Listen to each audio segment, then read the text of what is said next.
আসসালামু আলাইকুম। School of ম্যাথের আজকের এই পর্বে তোমাদের স্বাগতম। আশা করি তোমরা সবাই ভালো আছো। তোমাদের দ্বিতীয় অধ্যায়ের ধারাবাহিক আলোচনা। এখন আমি আলোচনা করব 2 নম্বর প্রশ্নটি। 2 নম্বর প্রশ্নে বলা হলো নিচের অনুক্রমগুলোর শূন্যস্থান পূরণ করতে হবে।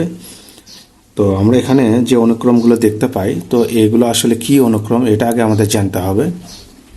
সে অনুযায়ী আমাদের তম পদের যে সূত্র, সেই সূত্র দিয়ে এই পদগুলোর মান বের করলে আমরা শূন্যস্থানের মানগুলো পেয়ে যাব।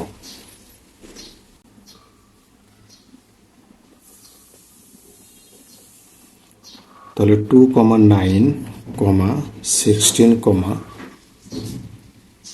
ফাঁকা ঘর, আবার একটা ফাঁকা ঘর, 37, ফাঁকা ঘর। তো সেক্ষেত্রে আমরা আগে দেখব যে আসলে এটা কি অনুক্রম। আমরা যদি দ্বিতীয় পদ থেকে প্রথম পদ বাদ দেই তাহলে এখানে কত পাবো? 9 থেকে 2 বাদ দিলে 7 পাবো। আবার 16 থেকে 9 বাদ দিলে আমরা 7 পাবো। তার মানে এটা হলো আমাদের সমান্তরাল অনুক্রম। তাহলে আমরা এখানে লিখে নেব যে প্রথম পদ এ সমান হলো 2, আর সাধারণ অন্তর যেহেতু সমান্তর ধারা বা অনুক্রম, তাহলে সাধারণ অন্তর বের করতে হবে। সাধারণ অন্তর ডি সমান দ্বিতীয় পদ বিয়োগ হলো প্রথম পদ, কত পেলাম আমরা? 7 পেলাম। আমাদের বের করতে হবে 1, 2, 3, 4 নম্বর পদ, অর্থাৎ চতুর্থ পদ সমান কি? এ প্লাস 4 - 1 ইন্টু ডি। তাহলে যখন এখানে n তম পদ হয় তখন কিন্তু আমরা লিখি যে এ প্লাস n - 1 ইন্টু ডি। তাহলে 4 চতুর্থ পদ হলে n এর জায়গায় শুধু 4 বসবে। তাহলে এখানে এ প্লাস আমরা পেলাম 3d। এখন এর মান হলো আমাদের 2 প্লাস 3 ইন্টু ডির মান হলো 7। তাহলে 2 প্লাস, তাহলে আমরা পেয়ে গেলাম 23। এটা একটা মান পেয়ে গেলাম আমরা। এটা হলো আমরা চতুর্থ পদ পেলাম। এরপর আমরা দেখতে পাই যে আমাদের এখানে পঞ্চম পদ, ষষ্ঠ এবং সপ্তম পদ বের করতে হবে। তাহলে এই নিয়মে আমরা পঞ্চম পদ বের করব। তাহলে পঞ্চম পদ সমান এ প্লাস 5 - 1 ইন্টু ডি। এর মান হলো 2, আর এখানে 4 ইন্টু ডির মান হলো আমাদের 7। তাহলে 2 প্লাস 28, তার মানে আমরা 30 পেলাম। এবার আমাদের এখানে এটা স্পষ্ট, এটা হলো সপ্তম পদ বের করতে হবে। তাহলে সপ্তম পদ, তাহলে এ প্লাস 7 - 1 ইন্টু ডি।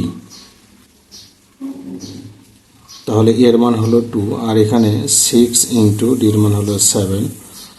তাহলে 2 প্লাস 42, তার মানে 44।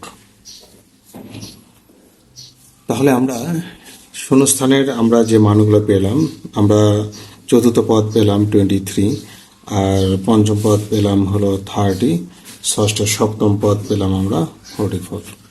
এই তো। তাহলে 2 নম্বর প্রশ্নে যেটা দেওয়া হলো সেটা হলো -35, ফাঁকা ঘর, আবার ফাঁকা ঘর, -5, +5, আবার একটা ফাঁকা ঘর। তো আমরা এখানে দেখব আসলে এটা কি অনুক্রম।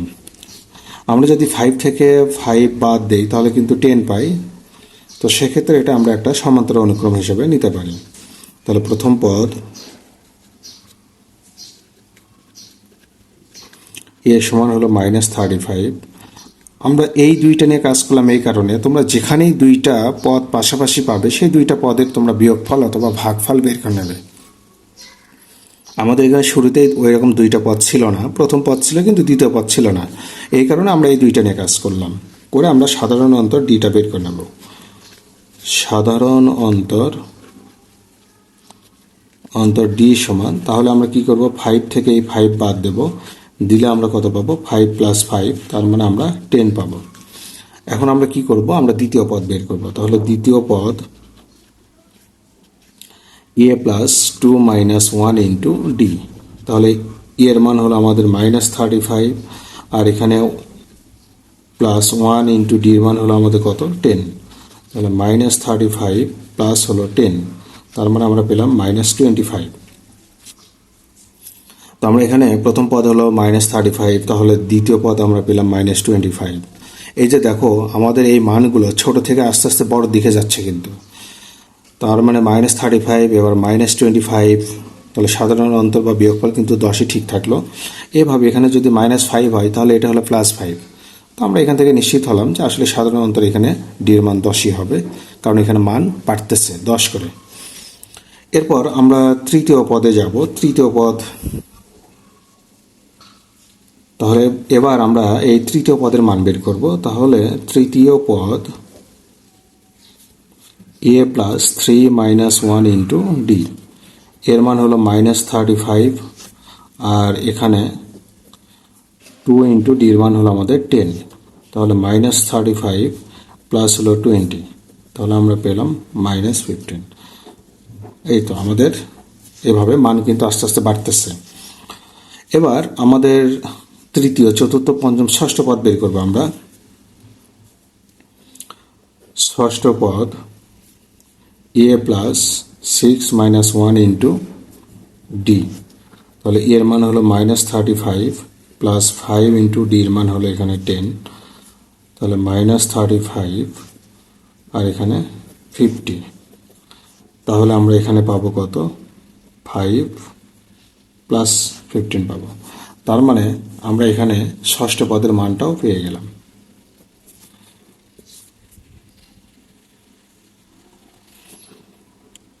এবার 3 নম্বর প্রশ্ন যেটা, সেটা হলো শুরুতেই ফাঁকা ঘর 1টা, 2টা, 3টা, তারপর একটা পদ হলো 4 নম্বর 5, 5 নম্বর হলো -4, তারপর একটা আবার ফাঁকা।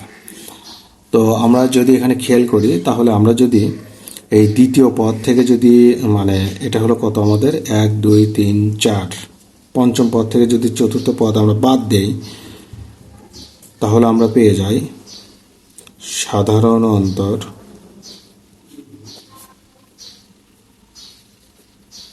ডি সমান আমরা পাই -4 -5, তার মানে -9।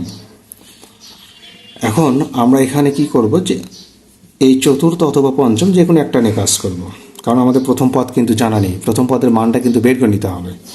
তো আমরা চতুর্থ পদ নিয়ে কাজ করি। তাহলে চতুর্থ পদ a প্লাস 4 - 1 ইন্টু ডি, তাহলে চতুর্থ পদের মান কিন্তু তোমার প্রশ্নে দেওয়া আছে কত? 5 বসাও, এখানে 5 বসাও, বা 5 ইকুয়াল a প্লাস এখানে 3, আর ডির মান কিন্তু তোমরা -9 পেলে, তাহলে এখানে 5 ইকুয়াল a 3 নং 27, তাহলে এটা পার করে দাও, 5 প্লাস 27 ইকুয়াল a, অতএব এর মান আমরা এখানে পাই কত? 32। আমরা কিন্তু এর মান 32 পেয়ে গেলাম। আমাদের এর মান তো জানা ছিল না, অর্থাৎ প্রথম পদে এর মান জানা ছিল না, সেক্ষেত্রে আমরা এর মান এখানে 32 পেয়ে গেলাম। এরপর আমাদের দ্বিতীয় পদ বের করতে হবে। তাহলে দ্বিতীয় পদ তাহলে আমরা লিখব a প্লাস 2 - 1 ইন্টু ডি, এর মান তো 32, আর এখানে 1 ইন্টু ডির মান কত তোমাদের? -9, তাহলে 32 আর এখানে -9, তাহলে 3 23 23, তাহলে দ্বিতীয় পদ আমরা পেয়ে গেলাম 23। এরপর আমাদের দরকার তৃতীয় পদ। তৃতীয় পদ সমান a প্লাস 3 - 1 ইন্টু ডি, এর মান হলো 32 যোগ 2 গুণন ডির মান হলো -9, তাহলে 32 আর এখানে 9 2 18, তাহলে 8 14, তাহলে আমরা এটা পেয়ে গেলাম 14 পেলাম। এরপর আমাদের তাহলে আমরা তৃতীয় পদ, চতুর্থ, পঞ্চম, ষষ্ঠ পদ বের করব। তাহলে ষষ্ঠ পদ, তাহলে a প্লাস 6 - 1 ইন্টু ডি, তাহলে এর মান হলো তোমাদের 32, আর এখানে 5 ইন্টু ডির মান হলো -9, তাহলে 32 আর এখানে 5 9 45, তাহলে এখানে বিয়োগ করো এখানে 3 1, তাহলে -13 হবে তোমার ষষ্ঠ পদ। এইভাবে আমরা ফাঁকা ঘরের মানগুলো পেয়ে যাব। 4 নম্বর প্রশ্নে আমাদের যেটা দেওয়া হলো, শুরুতেই ফাঁকা ঘর, তারপর হলো 10x², তারপর 50x³ কমা, তারপর ফাঁকা ঘর 2টা। আমরা এই 2টা পদ নিয়ে চিন্তা করি। আমরা যদি, যেহেতু এটা কিউব, এটা হলো মানে স্কোয়ার, তো কিউবের পদ থেকে তো স্কোয়ারের পদ আমরা বিয়োগ করতে পারবো না, আমরা এটা ভাগ করব। তাহলে এখানে আমরা সাধারণ অনুপাত বের করব, যেহেতু এটা গুণোত্তর অনুক্রম। ভাগ করে মান বের করলে সেটা হলো গুণোত্তর, আর বিয়োগ করে মান বের করলে সেটা হলো সমান্তর। সাধারণ অনুপাত আর সমান, আমরা তাহলে এখানে 50x³ ডিভাইডেড হলো 10x², তাহলে আমরা এখানে পেয়ে যাই, কাটাকাটি করলে আমরা 5x পাবো। এটা হলো সাধারণ অনুপাত আর এর মান। এখন আমরা প্রথম পদ বের করবো, কিন্তু প্রথম পদের মান তো এখানে নেই, আমাদের ফাঁকা ঘর। তো সেক্ষেত্রে আমরা এই দ্বিতীয় পদ অথবা তৃতীয় পদ, যে কোনো একটা পদ নিয়ে কাজ করতে হবে। ধরো আমি দ্বিতীয় পদ নিয়ে কাজ করব, তাহলে দ্বিতীয় পদ সমান ar⁴, দ্বিতীয় পদ হলে 2 - 1, n-তম পদ হলে এখানে n-1, দ্বিতীয় পদ হলে 2 - 1। এখন দ্বিতীয় পদের মান তোমার কত? 10x², মান বসাও, a ইন্টু, এখন আর এর মান কত পেলে? 5x, তাহলে 5x এর উপর পাওয়ার 1, তো সেক্ষেত্রে 10x² equal a into 5x। তো এখন 5x যে তুমি এটাকে কেটে দাও, তাহলে a সমান কি পাবে? 10x², 5x, তাহলে কাটাকাটি করলে তুমি পাবে 2x। তাহলে প্রথম পদ কিন্তু আমরা পেলাম 2x। এরপর আমাদের তৃতীয় পদ বের করতে হবে। তাহলে তৃতীয় পদ ar⁴ 1, তাহলে এর মান আমরা পেলাম 2x, আর গুণন আর এর মান হলো আমাদের 5x, এর পাওয়ার হবে 2, তাহলে 2x গুণন 25, আর এখানে x², তার মানে আমরা পাবো এখানে, সরি আমাদের তো চতুর্থ পদ বের করতে হবে, তৃতীয় পদ তো আমাদের দেওয়াই ছিল। যাই হোক, আমরা চতুর্থ পদ বের করব। চতুর্থ পদ তাহলে ar⁴ -1, এর মান হলো আমাদের 2x, আর আর এর মান হলো আমাদের 5x, এর পাওয়ার হলো আমাদের 3, তাহলে 2x গুণন 5 এর উপর কিউব মানে 125 x³, তাহলে এখানে 125, তার মানে 250 x⁴, তাহলে আমরা এটা পেলাম 250 x⁴। এরপর আমাদের লাগবে পঞ্চম পদ। তাহলে পঞ্চম পদ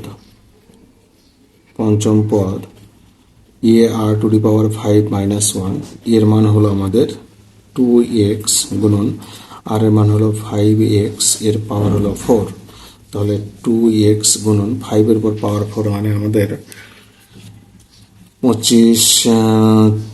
625, আর x এর উপর পাওয়ার 4, তাহলে 625 গুণন 2 দাও, তাহলে 5 × 10, 2 × 4 5, 6 × 12, আর x⁵, তাহলে আমরা পেলাম 1250 x⁵,